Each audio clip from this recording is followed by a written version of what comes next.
Llevarlo, yo pienso que llevarlo a estas latitudes del centro de México es un tanto riesgoso, Alejandro. Porque mira, si atendemos, hacemos una revisión muy puntual de las propuestas que se han hecho de la lectura de este personaje que nos mostraste al final, nos da que pensar muchas cosas. Indudablemente que nos estamos enfrentando a una imagen que no podemos reducirla a un solo imagen. Y yo diría que incluso no podríamos hablar de un animal que tenga que ver con la realidad. En estricto, si nosotros analizamos esa iconografía, pues vamos a encontrar que nada más tiene el maxilar superior. Yo nunca le he visto de la mandíbula, por ejemplo. Me parece muy interesante que digas que esos ojos plumados, que se han interpretado como ojos emplumados, esos ojitos, probablemente podrían hacer alusión a esos ojitos del manatí, que sí me parece un planteamiento interesante que tendría que seguirse trabajando y documentarse más. Ahora bien, los círculos esos que tiene esa figura, pues se parecen a los ojos de Tlaloc, se parecen a unos chalchihuites, se parecen a unas ruedas, ¿no? ¿Quieres que ponga la sí, no, está bien, sí está bien. Y la cuestión es que por ahí a mí me parece también otra propuesta muy interesante para ese animal. Zipactli.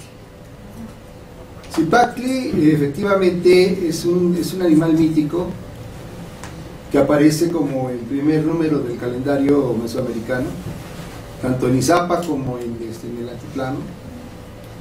Y es precisamente, si lo vemos, esto lo vemos de frente, pero si lo vemos en los códices de perfil, vamos a ver que es efectivamente una especie de reptil que tiene solamente el maxilar superior. A mí se me antoja que sea un Zipactli, a mí, a reserva de comprobarlo, porque uno puede decir mil cosas, pero hay que comprobarlas. Y a mí, más que, como decía el respetado maestro don Román, que granos de maíz, bueno, pues si les ponemos ese color amarillo, sí podría antojarse a un grano de maíz. ¿Que lo dijo? Sí, no lo sé. No lo sé. Pero a mí se me antojan más como escamas. Y pues si analizamos ya más detenidamente los animales que tienen escamas, pues pueden ser desde una lagartija hasta un cocodrilo, ¿no? Pues es un comentario muy al margen, a reserva de que yo te quiero felicitar porque realmente esta es una idea novedosa, muy interesante, indudablemente, que estás dando a la palestra de la discusión. Me parece muy acertado que tú lo ubiques en la zona maya, sobre todo con esos mascarrones tempranos del preclásico, esos que tienen efectivamente la forma del hueso del manatí que tú nos presentaste muy claramente. Eso sí es más, como que más certero, como que más acercado a la realidad y al territorio, a la región. ¿Sí? Pero traértelo hasta Teotihuacán, como que estás en una cuerda floja, bueno, una cuerda tensa, pero estás como malabarista. Porque una de esas te puedes caer, pero duro, ¿no? Pero pues, y finalmente son hipótesis, son planteamientos. Y bueno, pues que opinen los demás. Lo peor es que se parece. Claro. Ahora bien, no todo lo que se parece tiene que ver con la realidad, ni todo lo que se parece. O sea, no es lo mismo ver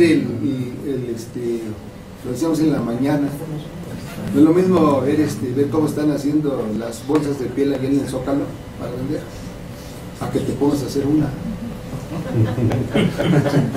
O sea, está bien padre verlas por fuera, pero hay que meterse a hacerlas. No es lo mismo ver el manatí y así bien padre y con todos sus huesos y eso. Y para demostrar en la zona maya tiene muchos elementos muy interesantes, sobre todo con los mascarones. Pues yo diría que con este personajón de Teotihuacán, digo, el gran gurú, los dos gurús, padre e hijo López, ya nos volvieron a aclarar nuevamente en un artículo no tan viejo, que esto podía ser Zipactli. Sí, está. Gracias, Pancho. Avance.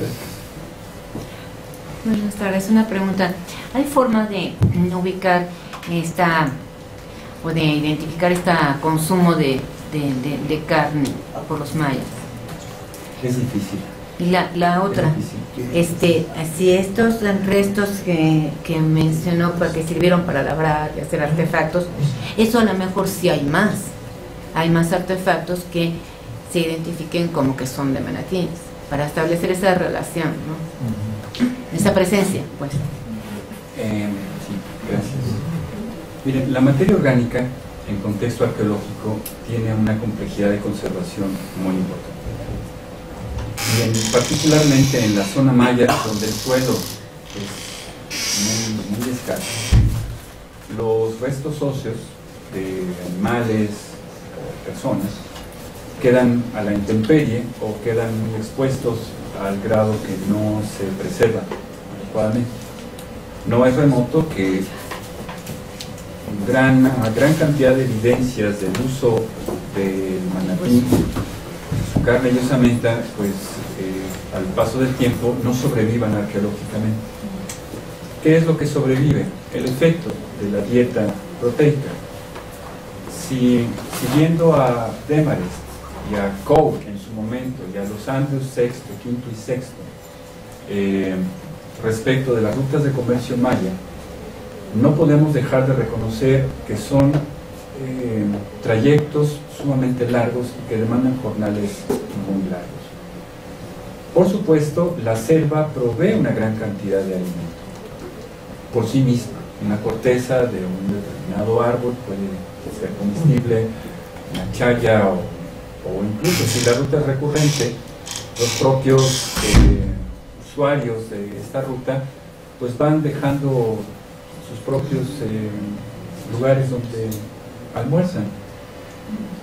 Pero sí hay una demanda de dieta energética, que no solamente proviene de la carne blanca del faisán o de la carne roja del mono o el pecarí. Un pecarí exige de consumo, y tendríamos que hacerlo. Ya lo hice para los edificios. Denme tantito chance y les digo cuántas personas equivale a la dieta que necesitas para ir a alcanzar a un pecarí. Tú te acercas a la costa y el manatí solamente tienes que amarrarlo, es como una vaca, y sacarlo del agua, y con eso tienes aproximadamente 400 kilogramos de manatí grande, carne roja, que secada al sol en tiras como si fuera cecina, puede durarte en el morral durante largas jornadas. Pues yo creo que pudo. Yo quisiera regresar al principio y decirles, es tan solo la captación de información que nos permite hacer una propuesta hipotética a partir de un principio análogo, por el momento. Si son o no son, veremos luego, ¿no? La implicación de los hechos es lo que a nosotros nos interesa poner aquí de manifiesto, y evidentemente seguir trabajando en ello. Este trabajo apenas lo sugerimos a nivel de croquis con Gendrop en los 80s, nunca más continuamos trabajando. Nace, decíamos, de esta suerte de declaración de principios de un maestro mío respecto que en Mesoamérica la dieta de carne roja era nula. Aquí estamos en principio respondiendo que no es así. Las fuentes están habitadas por recursos de dieta proteica muy elevado, muy rico, que a la fecha se siguen explotando, ¿verdad? Y las evidencias o las evidencias arqueológicas que pudiéramos tener, pues a su vez propuestas de estas rutas comerciales de larga distancia, ¿verdad? No solo terrestres, sino de litoral, acuáticas, ¿verdad?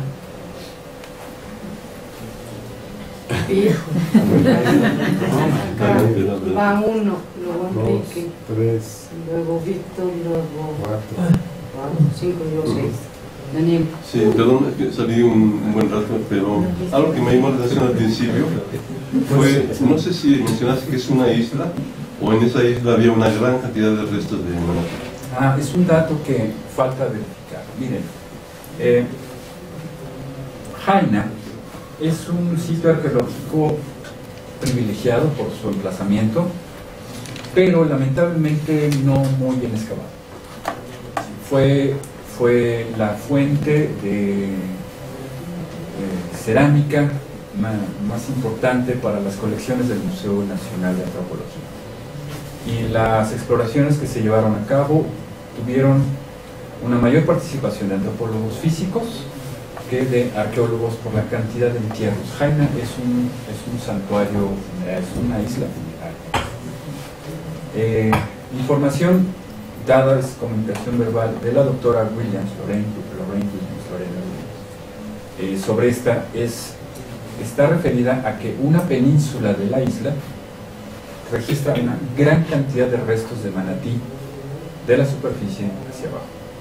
Esto quiere decir que no solamente el uso ritual de enterramientos haya habido en Jaina, sino que Jaina haya sido eventualmente un lugar donde se haya tenido la tarea de extraer, destazar y distribuir la carne del manatí. No me atrevería a decir que pudo haber sido un sitio donde se haya domesticado, porque simplemente con ponerle trancas el manatí no se sale, es como una vaca, no se sale.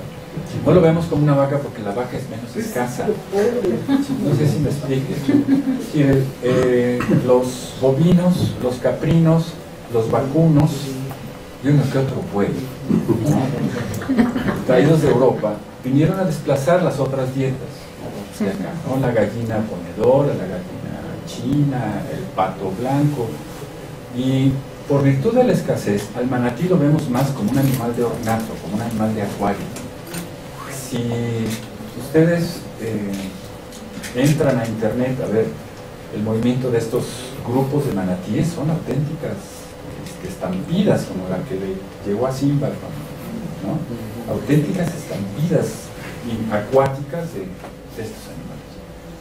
Entonces, esto en un hábito de escasez debió ser una fuente de recurso alimenticio sustancial en la época prehispánica. ¿Cuántos hijos tiene?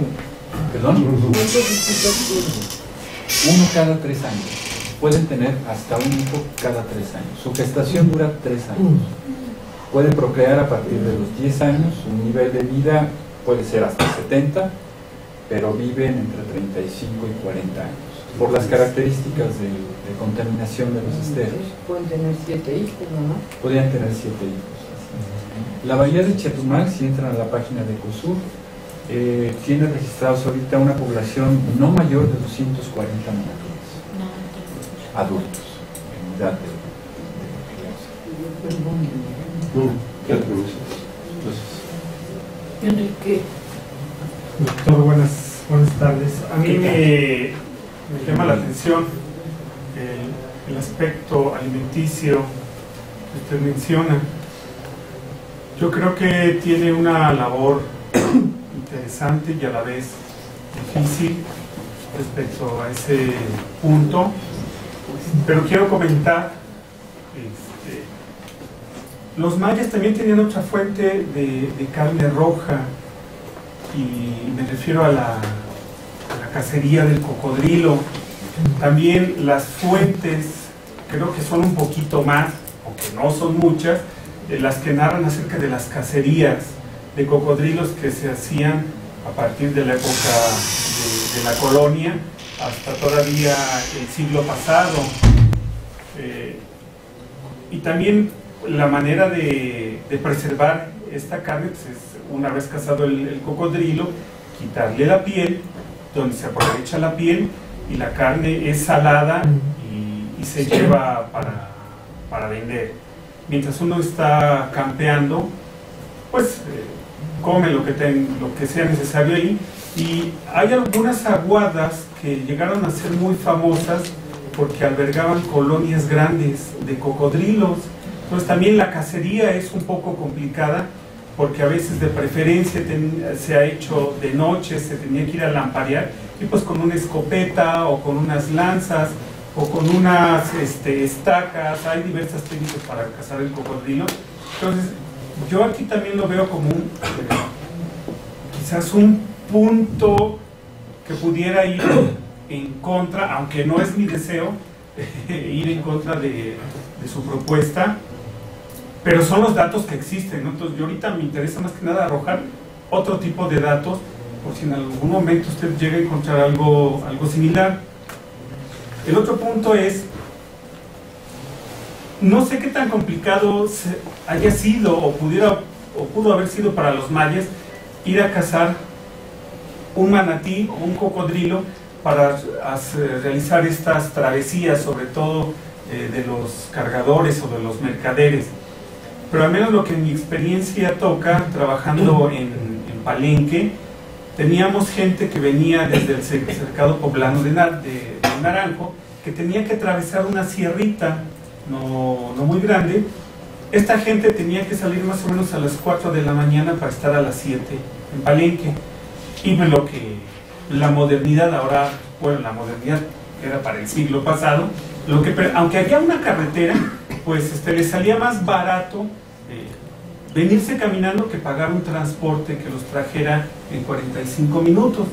Aún así esta gente traía pues ya sus botellas de aquel entonces, 2 litros, porque ahora hay de 3, pero con pozol blanco. Entonces, hasta donde yo sé, en varias partes de Chiapas y también de la península de Yucatán, utilizan el pozol blanco, sobre todo fermentado, para adquirir estos nutrientes. Entonces, no sé qué tanto les convenga o les hubiera convenido a unos mayas ir transportando carne, o haber transportado la masita, las bolas de pozol, para que después en un cuerpo de agua, pues en una jícara o en un contenedor, pues nada más la baten y se la beben, ¿no? Eso nada más es respecto al punto alimenticio. Un dato que me gustaría aportarle, no lo menciono, en el Parque Museo de la Venta, en La Venta, tienen una escultura en piedra verde de un manatí. No recuerdo de dónde es, no recuerdo si la que está ahí es una réplica o es una original, pero existe una escultura de un manatí ahí expuesta. Labrada por Olmeca, pues presuntamente Olmeca. Presuntamente Olmeca, sí. Gracias, sí. Bueno, gracias. Vamos a ver, Henry, mira, la dieta de los individuos tiene varios componentes. Mejor las personas que sepan más me orientan. Hay alimentos que proveen azúcares y por tanto energía, que son, por ejemplo, los carbohidratos. El pozol en agua, y luego cuando le echan el habanero, te ha tocado a medio campo, sí, vas bufando de chilado por toda la selva, y estás tan contento. Es maíz que ellos llaman martajado, ¿no? A nivel de lo que para nosotros sería casi nixtamal. Pero este es carbohidrato, no es una dieta de proteína por carne roja. Ahora, en ningún momento, Enrique, hablé de cacería de manatí. Ah, no, sí. El manatí prácticamente se colecta, prácticamente lo jala, se recolecta. Es una especie como del equivalente de dieta proteica a la recolección. La cacería del caimán, del cocodrilo, existe una acción grupal, un acuerdo grupal, hay un alto riesgo, etc. Y yo más que opuestas o excluyentes, yo las vería incluyentes. Es decir, una y otra podrían estar ocurriendo al mismo tiempo. Lo cierto es esto, que podríamos incluso hasta aventurarnos, y ya estamos aventurándonos a decir cosas, a plantear que el propio maya prehispánico está en su momento histórico, ha contribuido enormemente a la extinción de esta especie, al grado que hoy, bueno, los manatíes, la conducta del manatí que se acerca es realmente de las jóvenes y jóvenes generaciones de manatíes, como que hay un hábito de mantenerse distante de la costa, a menos que el hambre los lleve a los esteros, que es cuando las personas los toman. Cuando buscaba en la red pública y luego un colega me envió una necropsia de manatí, fue realmente un acto de desplazamiento brutal. Se extrae del manatí carne roja, aceite, se extraen vísceras. Se dice que el manatí, se dice porque es información de internet a partir de unas páginas en Veracruz, identificamos que la carne del manatí tiene sabores desde agrios, amargos, dulces, semidulces, etcétera, etcétera. Creo que por lo pronto podríamos llegar a un acuerdo en términos de plantearnos que hace falta estudiar más esta fuente de recursos de la dieta maya, ¿no? Vinculada sobre todo con la parte, por una parte simbólica que hemos planteado acá, pero que no podemos soslayar o no podemos pasar desapercibida su componente funcional, es decir, la provisión de carne para provisión de energía, para construir casas, para ir a cazar, para ir a sembrar, para construir edificios, para hacer plataformas, para tener una vida más sana, ¿no? Entonces te agradezco mucho, claro que sí. Me parecen más complementarias la propuesta tuya y la que traemos acá que excluyentes. Gracias. Seguimos en el... Doctor Angulo.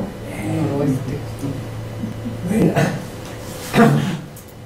primero te quiero felicitar por tan amplia información sobre un animal del que hemos oído mucho pero que sabemos muy poco. Yo he aprendido mucho de lo que tú has acabado de hablar sobre el manatí. Me quedó una pregunta en eso antes de continuar con comentarios. ¿Cuánto tiempo puede quedar un manatí fuera, respirar un manatí fuera del agua? ¿Antes de morir? Bueno, ¿cuánto tiempo aguanta antes de tener que volver al agua? Muy poco tiempo. Son animales que se deshidratan con mucha facilidad. No sé si una jornada, un día completo. No tengo el dato, puedo colectarlo. Lo que yo creo es que no más de un día fuera del agua. Pero cuando sacan la cabecita para ver y para respirar, eso es lo que quiere decir Jorge, ¿no? Sí. Cuando sacan la cabeza y no las extraído fotos, del agua. Las fotos que tú mostraste, estaba muy tranquilo ahí mientras o sea, ¿cuánto tiempo saludaban, con la cabeza afuera? cariñaban. Estuvo un rato grande con nosotros. No se deja Media hora, Sí, más o menos, casi Para volverse. 40 minutos. Y regresa y humecta la mitad, y luego vuelve a salir, humecta el ojo y vuelve a salir.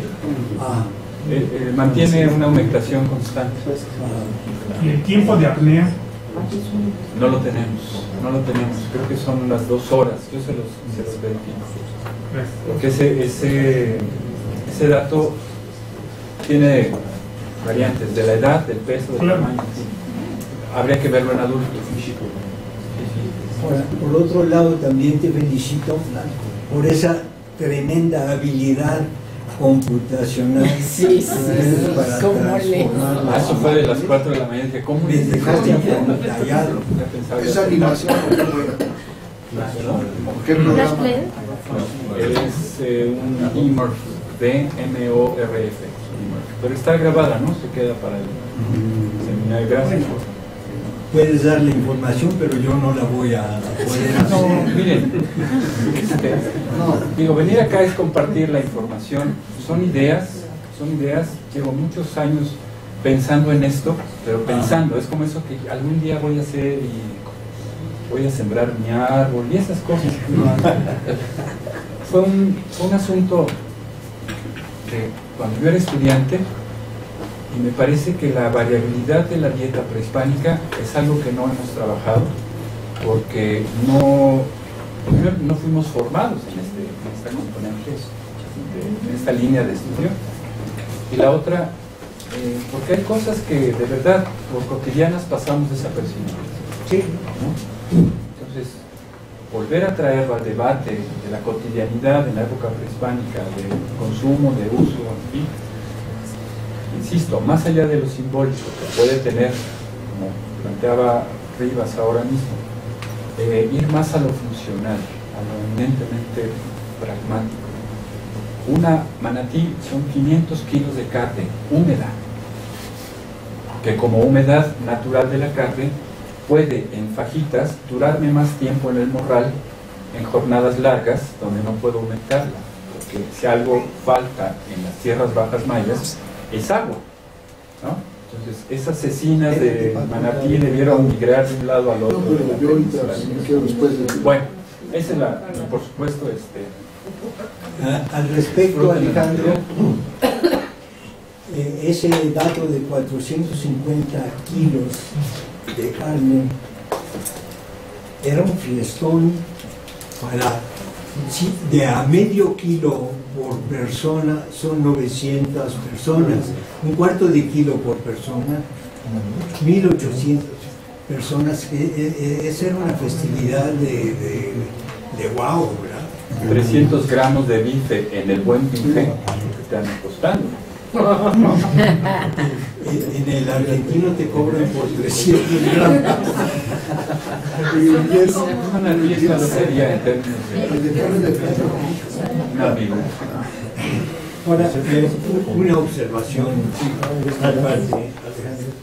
En Jaina, del clásico, no hay figura que se parezca, no hay imagen del Chac que se parezca a las imágenes del río Bec y del posclásico con los lunares.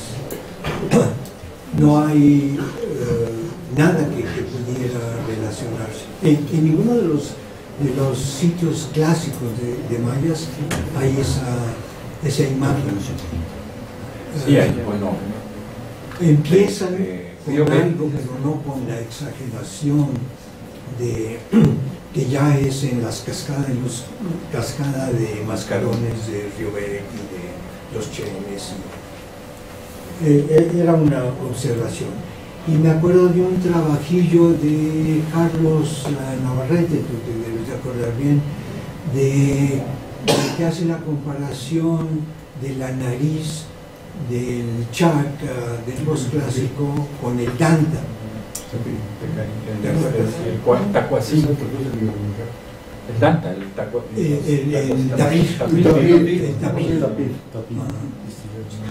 Te paso. Sí, claro que sí. Sí, lo conozco. Y habla sobre el hábitat del Danta, que es en pantanos, en sitios muy acuosos. Entonces él hace esa relación que parece cercana. Yo te paso el dato. Gracias, claro que sí, gracias. Perdón, nada más para puntualizar, me parece que ese artículo se llama El hombre Danta. Así el maestro es, Carlos Navarrete. Sí, lo buscamos. Felicidades, doctor, está muy interesante su plática. Gracias. Realmente aprendí también muchas cosas del manatí que no imaginaba. Yo soy se llama Daniel. Fuerte. El manatí que se llama Daniel. Y le quería compartir un par de cosas. Me gustó mucho la similitud del cráneo con las cascadas de mascarones. Fue muy buena la analogía. Y también le quería compartir que en otra época a mí me tocó hacer expediciones en la parte de Centroamérica, de Panamá, en Belice y en distintos lugares, y entrábamos a la selva 20 días o 30 días. Entonces teníamos que llevar ciertas cosas cargando, y nuestra preocupación era llevar la carga, y la comida era un problema. Entonces a mí se me ocurrió que iba a hacer unas asesinas y hice un montón, me llevé un montón de kilos, y no me duraba mucho porque la humedad de la selva hacía que se pudiera muy rápido. Pero los salvadoreños o los que estaban por ahí tenían una solución muy buena, que era, íbamos caminando y al atardecer siempre cazaban, y lo que cazaban eran aves pequeñas, o a veces algunas en peligro de extinción grandes, que salían muy bien, y eso era lo que comíamos. Entonces nos podíamos estar no 20 días, nos podíamos estar todo el año comiendo solamente aves y tortugas y cosas, que era lo que comíamos, porque nosotros íbamos a colectar más muestras y teníamos que llevar gasolina y taladros y un montón de cosas que pesaban mucho. Entonces íbamos ya ocupados con la carga. Entonces era una solución que ellos nos dieron, que a lo mejor sirva para lo que está diciendo. Y también ellos sacaban todo del monte, sacaban, hacían mochilas y hacían casas y hacían una rapidez impresionante. Y me acuerdo cuando los manatíes llegaron aquí a Xochimilco, que no duraron mucho, una de las cosas que sacaron era la piel, y la piel era muy resistente, hacía unas correas como látigos muy buenas para zapatos o para correas, que otra piel que tampoco quedaría en el registro, porque sería muy fácil que se perdiera todo eso, ¿no? Ahora, en cuanto a lo de Teotihuacán, sí me llamó la atención, porque estoy como Pancho, que me cuesta un poco de trabajo pensar que las anteojeras correspondan a las marinas del manatí en esta perspectiva particular, porque las anteojeras están presentes en otros, no solamente en los lagartos, esos son en los tlalocs, sino están en algunas personas también, en unas que están arriba, y que claramente desde el punto de vista son anteojeras, ¿no? Y en particular la parte del llanto, el llorón del manantial que le llaman, ese desde mi punto de vista habría que ver la asociación entre el llorón que hay y la cantidad de maíz que está en toda la base del tablero, y que son maíces de cañas dobles, son maíces de cañas dobles que se llaman xolotl. El maíz de caña doble se llama xolotl. Entonces, la asociación primaria es entre xolotl, que es la historia del quinto sol, ¿no? Y la historia del quinto sol termina con el llanto de xolotl. Entonces eso sería una posible interpretación distinta, ¿no?, de la que voy a mencionar. Pero para la zona maya estoy con Pancho, que suena muy interesante. Gracias. Bueno, como ustedes saben, la selva es el proveedor primordial, es matricial. Vayamos trabajando en lo maya, sabemos que, contrario a lo que nos enseñaron las maestras, que en el bosque vive el lobo y eso es te come y algo te va a pasar, ¿no? En la selva maya es todo lo contrario, es la provisión de sustento y de abrigo. Sí, miren, a ver, va de nuevo. Esta propuesta para el Tlaloc del edificio Quetzalcóatl es una sugerencia, en esta aplicación del recurso cibernético. Allí están esos elementos. Las representaciones de los personajes que convierten, yo diría, a ver, la narina del manatí del Tlaloc del templo de Quetzalcóatl en anteojera son más tardíos. Y ahí ya nos sentamos mejor en una cantina, ¿no? Porque entonces el concepto de la doble anteojera puede tener una procedencia distinta que luego se convierte en otra cosa, ¿no? Quien labró el manatí o conceptualizó la imagen de este saurio, mamífero, sirénido, lo que sea, asociado al agua, por supuesto, si es mítico, jamás lo vio, pero fue capaz de convocar a constructores de tiempo completo y absorber la economía tardía de Teotihuacán para labrar cada una de las piedras. Por ahí tengo la cuenta, no me acuerdo ahorita, pero cada piedra consume una cantidad de energía hombre muy importante. Entonces debió ser un acuerdo social lo que se estaba labrando, de tal importancia que ameritó la inversión de trabajo de una gran cantidad. Estamos hablando de lo que ahora nos parece solamente simbólico, de un acuerdo social que no nos es revelado. Creo que ¿no? Gracias, Víctor. Enrique Aguilar y Pancho, o Pancho y Enrique Aguilar. Dicen que hay pastel, ¿eh? Me siento acosado. Se ve rápido. Pues yo me sumo, Alejandro, a todos con respecto a esta generosa información que nos has dado con respecto al manatí. Pero, digamos, y estoy en total desacuerdo con la propuesta del doctor Lumbreras. Por supuesto, creo que fue algo desacertado. Pero yo quisiera también opinar que la fuente de proteínas animales naturales y rituales, tanto del centro de México como norte y noroccidente, es fundamentalmente el venado, ¿no? Puesto que pues, es ritual, la cacería va tanto a las zonas montañosas, tanto del occidente como del norte y del sur. Es decir, tenemos zonas, digamos, de grandes cantidades de venados, y que hoy, a propósito, por cierto, se están haciendo venadarios de Jalisco. Entonces Jalisco está, digamos, con dirección a Teotihuacán, a no más allá de 280 kilómetros. Entonces es una fuente natural de alimentación de proteínas el venado, además de todas las características rituales que esto implica. Es un comentario nada más. Gracias, Enrique. Sí, incluso los de Tlaxcala, para los mexicas a lo mejor también aportaban dieta proteica. Yo no estoy muy peleado con la antropofagia, ¿no? La antropofagia ritual está vinculada incluso al culto católico, ¿no? Cuerpo de Cristo, que es otra fuente también de provisión de proteínas. O sea, ha comprobado la antropofagia en los Anasazi con evidencia arqueológica, y aquí como que es un tema que no queremos entrar, pero es una fuente también importante. Pancho Rivas y luego yo. Nada más, muy breve. Yo creo que sí es muy rico todo eso que dices de la carne, pero sería pertinente, Alejandro, hacer un poquito de más etnografía, porque retomando lo que dice el compañero, sería muy interesante ver cuáles son las estrategias que utilizan los mayas contemporáneos, o los que vivan, aunque no sean mayas, en la selva, para comer. Ya me están comentando ahorita una cosa súper importantísima, que en el sur de Argentina se llevan dos de ganado, un hato de ganado, y durante el transcurso no lo van cargando, va fresco, y se lo van necesitando. Bueno, así se conquistó el oeste, ¿no? Y los caballos que tiraban la diligencia luego eran... Además es una fuente increíble de carne, efectivamente, o sea, eso se tiene que estudiar más a fondo.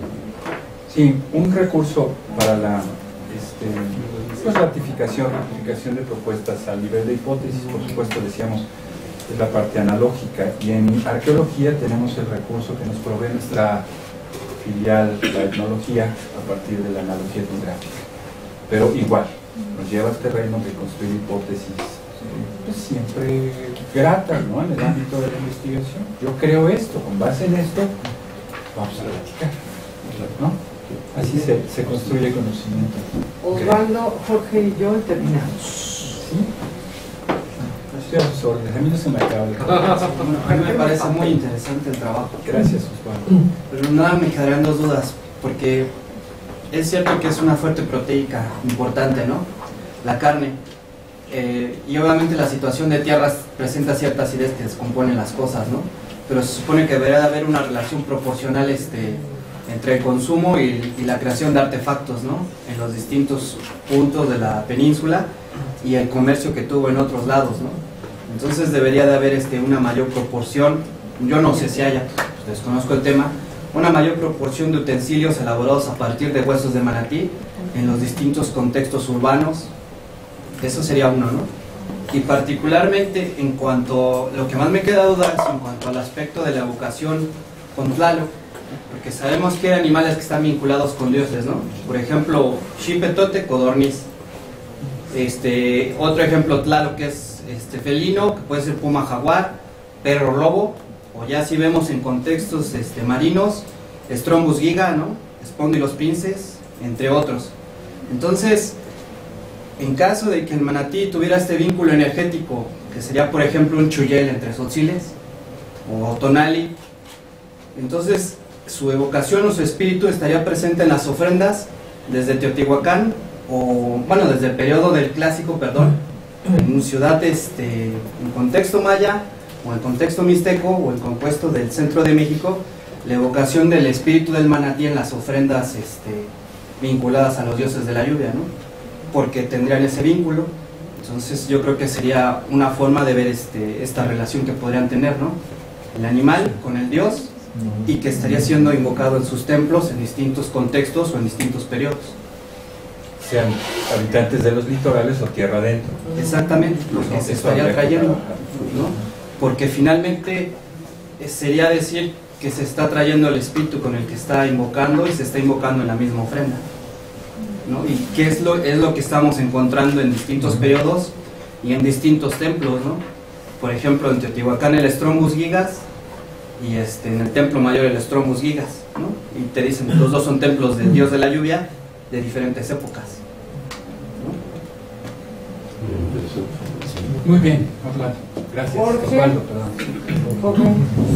Pues, me encanta toda esta discusión, trayendo al frente viejas ideas, comparándolas con nuevas ideas, nuevas observaciones, que es como se avanza en cualquier investigación, en cualquier tema que uno escoge. Y todas las cosas van como en una secuencia escalonada de se presenta una idea y se abre la caja para que surjan nuevas ideas y se discutan, se rechacen o se acepten o se modifiquen. En las intervenciones que se han presentado en este momento con tu restaurante del Manatí, el comentario que hace Enrique sobre los venados, en una etapa sí es un hábitat que se necesitan bosques grandes para que el venado viva, y no hay una cosa estable, excepto aquí en Zacatepec, en donde estaba en la época mexica, en donde era un sitio de cacería de Mixcoac. En fin, eso es una concepción que no se puede ver las cosas como fenómenos aislados.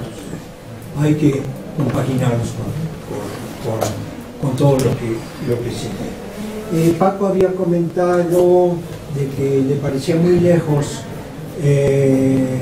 la influencia del Caribe o de la costa, de los mayas, sobre Teotihuacán, pero tenemos miles de ejemplos de esa traslación de conceptos desde el preclásico medio o antes quizá, que no están manifiestos en iconografía, o no hay restos óseos o de piedra que nos puedan decir había estos movimientos. Pero en conceptos se viajan más rápido los conceptos que los materiales. Y los conceptos sí ya mucho lo ha hablado López Austin, de aquel núcleo duro de lo que ahora Osvaldo se refería, de que se va modificando, claro, todo se va modificando a través del tiempo. Y las representaciones iconográficas igual. Entonces, la concepción filosófica de un grupo que vive en un ámbito mesoamericano, inclusive que se llega hasta el Amazonas y Perú, en toda América y hasta del norte, son fenómenos de culturas que están en un estado homotaxial de desarrollo y que, claro, llegan a conceptos muy parecidos con otras representaciones que en la base es la misma, el mismo pensamiento, con otra manifestación icónica. Gracias, sí. Y te felicito por haber movido las ruedas de acá. Pues ahí está. El principio evento de los arqueólogos reza: el que tiene miedo a que le copien una idea es porque en realidad tiene miedo a no ser capaz de generar. El principio evento del arte. Entonces ahí están las ideas para seguir generando. Ya me habías platicado. Sí, ya te había amenazado. Ven, Alejandro, el manatí. De las observaciones o las opiniones se han vertido hasta ahorita, yo creo que en el asunto de la dieta, de esta utilización de diversos animales como base o complemento dietético, ninguno de ellos es excluyente. El manatí, como nos lo has presentado, suena muy impactante la cantidad de carne que se puede utilizar de un solo animal. Entonces yo creo que habría que ver cómo se están complementando en los distintos lugares esas provisiones. Hay una parte de tu trabajo que me llamó mucho la atención porque no la había visto así, Alejandro, es el asunto simbólico. ¿Por qué? Y mira que me convences, con este juego de morphing, ahora que se llama así, los mascarones de Puck, de los que nos presentaste, ¿por qué los huesos? Supongo que habrás pensado, ¿dónde están las representaciones físicas del animal si las hay? ¿Dónde están si no las hay? ¿Por qué no las hay? ¿Por qué están utilizando, que mira de verdad que me cometes, por qué están usando los huesos para representar y no otra forma del animal? O sea, más la forma física que la osamenta. Y recupero una parte de tu trabajo. Yo no recuerdo bien la explicación que dan Alfredo, Leonardo y Saburo para los aros en el templo de Salvador. Pero tenemos aquí tres ideas principales que todas tienen un sustento importante, un argumento importante, que es Tlaloc Zipactli, Tlaloc serpiente, recuperando toda la idea de Bonifaz y todos estos que ven, y ahora un Tlaloc manatí. Suena de verdad maravilloso que en el seno del seminario podamos tener estos acercamientos a esta imagen tan emblemática y tan provocativa que es Tlaloc. Gracias por el trabajo, gracias por...